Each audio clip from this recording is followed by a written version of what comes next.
বন্ধুরা, নিয়ে এসেছি আবার একটি নোটিফিকেশন ভারতীয় রেলওয়ের তরফ থেকে। এখানে ভারতীয় রেলওয়ে অ্যাপেন্ডিক্স পদে নিয়োগ করা হচ্ছে।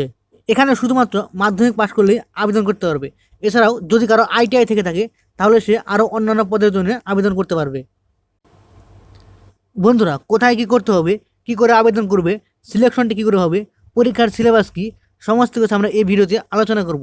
বিস্তারিত জানতে ভিডিওটি শেষ পর্যন্ত দেখতে থাকো। আর চ্যানেলে নতুন হলে চ্যানেলটিকে সাবস্ক্রাইব করতে ভুলবে না, কারণ চাকরি সংক্রান্ত সমস্ত রকম আপডেট তোমরা এই চ্যানেলে পেয়ে যাবে।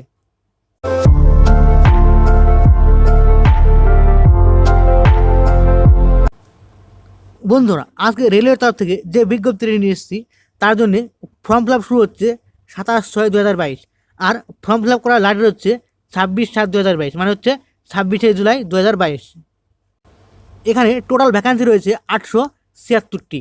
এর মধ্যে 600 ভ্যাকান্সি হচ্ছে আইটিআই এর জন্য, আর 276টি ভ্যাকান্সি রয়েছে ফ্রেশার, মানে যাদের কোনো আইটিআই নেই, শুধুমাত্র মাধ্যমিক পাস রয়েছে। তোমরা এখানে দেখতে পাচ্ছ কোন পোস্টের জন্য কতগুলি ভ্যাকান্সি। এছাড়াও জেনারেল, এসসি, এসটি, ওবিসি কার জন্য কতগুলি ভ্যাকান্সি রয়েছে, সমস্ত কিছু এখানে ব্রেকআপ করে দেওয়া রয়েছে। এবার আসে হচ্ছে যোগ্যতা।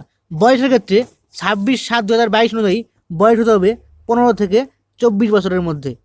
এছাড়াও যারা ওবিসি রয়েছে তারা ছাড় পাবে হচ্ছে 3 বছরের, আর যারা এসসি এসটি রয়েছে তারা ছাড় পাবে হচ্ছে 5 বছরের, আর যারা হ্যান্ডিক্যাপ তারা ছাড় পাবে হচ্ছে 10 বছরের। এটি হচ্ছে বয়সের আপার এজে ছাড়। এখানে কিছু পোস্ট রয়েছে আইটিআই, আর কিছু পোস্ট রয়েছে আইটিআই ছাড়া, মানে ফ্রেশার। আইটিআই পোস্টগুলির ক্ষেত্রে মাধ্যমিকে লাগবে যে 50% মার্ক, আর আইটিআইয়ের সার্টিফিকেট লাগবে।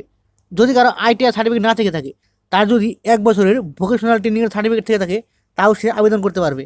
আর ফ্রেশার্সদের জন্য, মানে হচ্ছে যাদের আইটিআই নেই, তাদের ক্ষেত্রেও মাধ্যমিকে 50% মার্ক লাগবে, আর মাধ্যমিকে সায়েন্স আর ম্যাথ থাকতে হবে। এখানে যাদের আইটিআই রয়েছে তাদের ট্রেনিং হচ্ছে 1 বছরের, আর যাদের আইটিআই নেই তাদের ট্রেনিং হচ্ছে 2 বছরের। আর শুধুমাত্র ওয়েল্ডারের ক্ষেত্রে 1 বছর 3 মাসের ট্রেনিং হবে। এবার হচ্ছে হাউ টু অ্যাপ্লাই কী করে করতে হবে। অ্যাপ্লাই সাধারণত অনলাইনে করতে হবে। এই যে তোমরা লিঙ্কটি দেখতে পাচ্ছ, এটি হলো অফিসিয়াল ওয়েবসাইট। তোমরা এই অফিসিয়াল ওয়েবসাইট গুগলে সার্চ করতে পারো, বা ভিডিওর ডেসক্রিপশনেও এই লিঙ্কটি দেওয়া থাকবে। তোমরা সেখানে ক্লিক করলেও এদের অফিসিয়াল ওয়েবসাইটে পৌঁছে যাবে। সেই অফিসিয়াল ওয়েবসাইটে গিয়ে অনলাইনে ফর্ম ফিল আপ করতে হবে। সেখানে গিয়ে প্রথমে রেজিস্ট্রেশন করতে হবে, তারপরে সেই রেজিস্ট্রেশন নাম্বার দিয়ে অনলাইনে আবেদন করতে হবে। এবার আসে হচ্ছে অ্যাপ্লিকেশন ফি। অ্যাপ্লিকেশন ফি হচ্ছে 100 টাকা। আর যারা এসসি এসটি বা পিডাব্লিউডি আর ওমেন, মানে মহিলা রয়েছে, তাদের জন্য কোনো রকম কোনো টাকা পয়সা লাগবে না। এই টাকাটা হচ্ছে নন রিফাউন্ডেবল, মানে একবার টাকা দিয়ে দিলে সেই টাকা আর ফেরত পাওয়া যাবে না। এবার হচ্ছে মোড অফ সিলেকশন, মানে সিলেকশনটি কী করে হবে। সিলেকশনটি সাধারণত মাধ্যমিকের নাম্বারের উপরে হবে। মাধ্যমিকে যত নাম্বার থাকবে সেই অনুযায়ী মেরিট লিস্ট হবে। যদি কারো সেম নাম্বার থেকে থাকে তাহলে যার বয়স বেশি তাকে প্রেফার করা হবে, আর যদি বয়সও সমান হয়ে থাকে সেক্ষেত্রে যে আগে মাধ্যমিক দিয়েছে তাকে প্রেফার করা হবে। এবার হচ্ছে ট্রেড অ্যালটমেন্ট। তোমরা ফর্ম ফিল আপ করার সময় যেরকমভাবে প্রেফারেন্স দেবে সেরকম অনুযায়ী তোমাদের অ্যালটমেন্ট হবে। আর সবশেষ হবে হচ্ছে মেডিকেল টেস্ট। এবার আসে হচ্ছে স্টাইপিন। যে সমস্ত ক্যান্ডিডেট শুধুমাত্র মাধ্যমিক পাস করেছে তাদের জন্য স্টাইপিন হচ্ছে 6,000 টাকা প্রতি মাসে। আর যে সমস্ত ক্যান্ডিডেট উচ্চ মাধ্যমিক পাস করেছে তাদের জন্য স্টাইপিন হচ্ছে 7,000 টাকা প্রতি মাসে। আর যাদের আইটিআই রয়েছে তাদের জন্য স্টাইপিন হচ্ছে 7,000 টাকা প্রতি মাসে। বন্ধুরা, আমাদের ভিডিওটি এই পর্যন্তই।